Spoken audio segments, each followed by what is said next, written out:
Isang taon na puno ng pagmamahal ng Diyos sa ating lahat. Isang magandang umaga, narito na naman po tayo sa programang 24/7 Wow Words of Wisdom.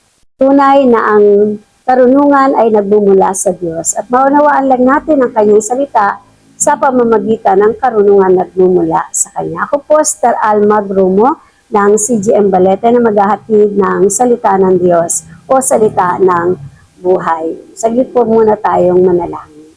Aming Ama sa langit, salamat po na muling mahayag ang iyong pag-ibig dito sa programa na 24/7 Wow.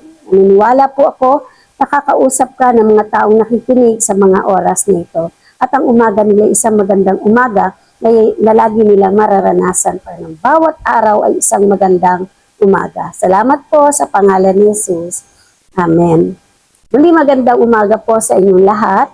Hatiran ko po kayo ng isang magandang balita patungkol sa pag-ibig ng Diyos. Ang sabi po sa Aklat ng Panaghoy 3:22-23 ay ganito po ang sabi. Ang pag-ibig ng Panginoon ay hindi nagwawakas, ang kanyang kahabagan ay walang kapantay. Ito'y laging bago tuwing umaga, dakila ang iyong katapatan. Pagmamahal ng Diyos, hindi matatawaran, hindi mapapantayan, at walang katulad ang pagmamahal ng Diyos sa ating lahat. Atin pong himayin ang mga talatang ito. Ito po ay, sabi nga sa bawat araw ay isang paalala ng katapatan ng Diyos. Sa gitna man ito ng pagsubok o ng pagkukulang, maging ng pagkakamali, nananatili ang kanyang awa at pag-ibig sa atin.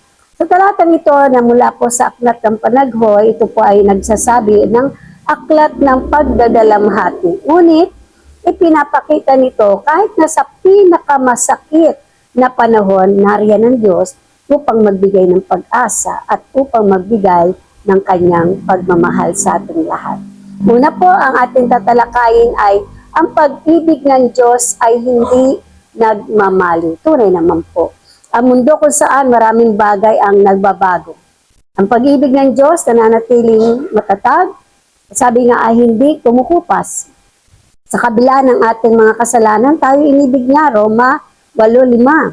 Doon po yung nakasulat. Hindi nauubos ang kanyang pag-ibig, hindi katulad ng tao pag napuno na ng galit, nawawala na po yung pag-ibig. Pero sa Diyos ay hindi po nauubos ang pag-ibig. Sa bawat umaga, binibigyan tayo ng Diyos ng panibagong pagkakataon upang magsimula muli. Ang pangalawa po ay, ang kanyang awa ay bago tuwing umaga. Hindi ba't kahanga-hanga po na kahit hindi tayo karapat-dapat, binigyan tayo ng isang bagong awa araw-araw. Ang bawat pagsikat ng araw ay napapaalala po ng pagkakataong tayong itama ang ating mga mali, itama ang ating mga hakbang o landasin, humingi ng tawad, tanggapin ang biyaya niya. Ang Diyos po ay Diyos ng biyaya. Ano po? At ang ikatlo po naman ay ito. Dakila ang kanyang katapatan. Ang Diyos ay tapat sa kanyang mga pangako. Alam po natin nga, yan po ay naisulat sa Aklat ng mga Bilang, 23:11. Sabi nga po doon, hindi niya tayo iiwan, ni pababayaan man. Pangako pa rin po yan ng Diyos na nasulat sa Aklat ng Hebreo, 13:5. Apakadaming pangako ng Diyos. At sa pagsinabi niya, ginagawa po niya. Ganon katapat ang Diyos. Minsan nga tapat pa rin ng Diyos kahit hindi po tayo tapat. Ang kanyang katapatan ay nagbibigay sa atin ng lakas na harapin ang bawat araw, gaano man kahirap. Kasi nakatitiyak po tayo na ang Diyos ay hindi mang-iiwan sa atin. Nakatitiyak po tayo na ang katapatan ng Diyos tunay na hindi mo matatawaran. Kaya salamat na mayroon tayong klase ng Diyos na talaga namang tumutupad sa kanyang mga pangako. Ang katapatan ng Diyos ay tunay na dakila. Pagnilayan po natin sa mga taong darating, binabati po nga pala kayo ng belated, tama ba? Belated Merry Christmas at advance Happy New Year. No? Pagnilayan po natin, darating po ang panibagong taon. Pagnilayan natin, ano bang biyaya ang natanggap ko sa Diyos sa araw na ito, sa araw na darating pa? Ano yung mga biyayang dapat kong ipagpasalamat sa Diyos? Paano ko maipapakita yung pasasalamat sa kanyang patuloy na katapatan sa akin? Paano nga ba? Isipin natin po yun, mas maganda po na nagbubulay tayo, nagkakaroon tayo ng evaluation, no, sa ating buhay bago dumating ang pagsalubong sa bagong taon.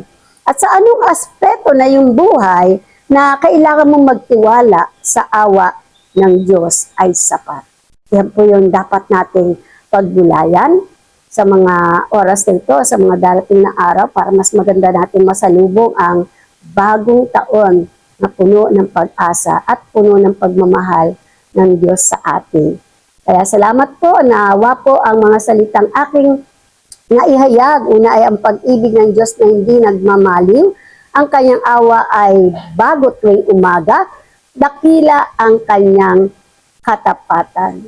Napakagandang biyayang pinagaloob sa atin ng Diyos. Sabi, ang pagmamahal ng Diyos sa atin tunay ngang hindi nagmamali, laging sariwa sa bawat umaga. Kaya ako po muli ay nagpapakilala sa inyo, Sister Alma Gromo po ng CGM Balete, na nagsasabing ang oras ay gamitin para ang Diyos ay luwalhati. God bless you all.